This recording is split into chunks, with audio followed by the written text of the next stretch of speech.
I would like to introduce another of our panelists. It gives me pleasure, great pleasure to introduce Om Bagaria. He is here with his wife Pushpa. She's somewhere there. There she is. They live in Tezpur, which is their home in Assam. Om Ji comes from a family of business people, but in particular, people who've been involved in the tea industry. And you all know, Assam is very well known for its tea. He himself is actually an engineer by profession, so he's a professional person. And he has invented tea machinery, which is his patent, and it is used not only in India, but in Sri Lanka, Kenya, and in many other parts of the world. He studied in IIT Kharagpur, and that is his first love. Of course, people come even before that. So I'd like to give this time now to Om Ji.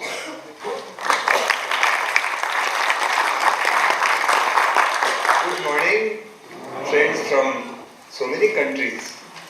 So we came this time to Panchgani just to be with all of you, with the family we have known for so many years.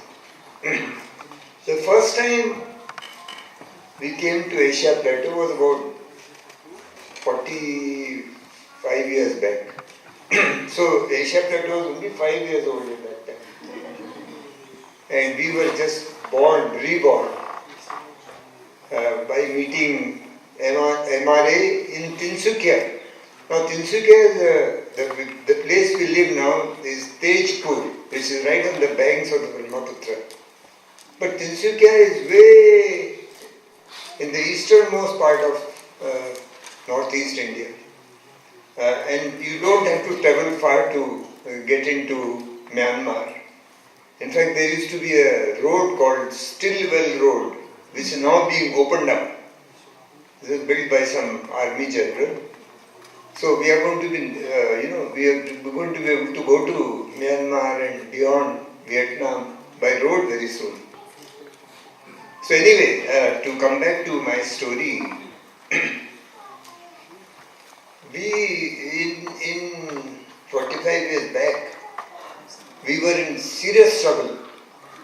All our engineering skills had come to naught because we were having a long-standing dispute with our workmen, led by a union leader whom I detested. And I wished he would change, but I didn't know how to change him.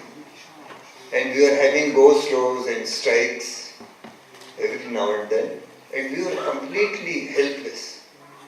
I tell you, you can imagine in 8 years we tried everything under every trick in the book to get this fellow to change, but he wouldn't change. And then there was a ray of hope, from Shillong. Someone phoned and said there is a group of 16 people talking of change or sharing their stories of change. I said, wow, this is what we want. Now is our chance to get this fellow to change. So I grabbed the opportunity. I said, yes, send them. I'll host them, I'll arrange their meetings. And then there were young people. Suresh Khatri was one of them. Rajmohan Gandhi was leading the group. There were many others. Nirja Chaudhary was there. So these young people, they were hardly out of school or college. And on the stage, Rajmohan was somewhere at the back, And these young fellows came and shared their personal stories of change and how that had led to wider change. But then slowly the penny dropped, that the change has to begin with me, not with that union leader. And so, to cut a long story short,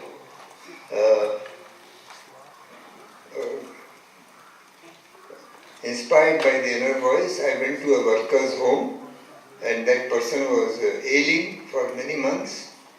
So I said, I'm sorry, we should have sent you for treatment long back, but now you can go tomorrow. And I had some money in my pocket. I said, you take this money. If you need any more money, you tell us. But you come back hale and hearty. That will be our greatest reward. Now you'll be surprised, at that moment the dispute was not in my mind. I didn't use this as a technique to solve the dispute, but the word spread like wildfire. We had 800 people in our company, about 300 living there only. And the word spread and people wondered, something new is happening.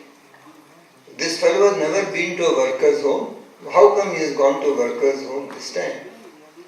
And so a miracle happened. In 3 days' time, we sat and discussed and sorted out every contentious issue. And we had a meeting at which the union leader said, we have found a new way from confrontation to cooperation. And so then, so many things changed. What we couldn't change in 10 years, we were able to change in less than 10 months. So the whole society became our home, and we started looking at the needs of society rather than our own. So that, what I am trying to say really, is celebrating differences and melting divisions. We had differences and we were rankled by our differences. Why should we celebrate differences? They were they and we were we. And divisions, melting division, the choice of words is fantastic. It's not healing divisions, it's melting divisions. And once you have melted something, it's gone. So in our case, the division between us and our workers melted away. And I would say that just that one honest apology melted away the division. Thank you.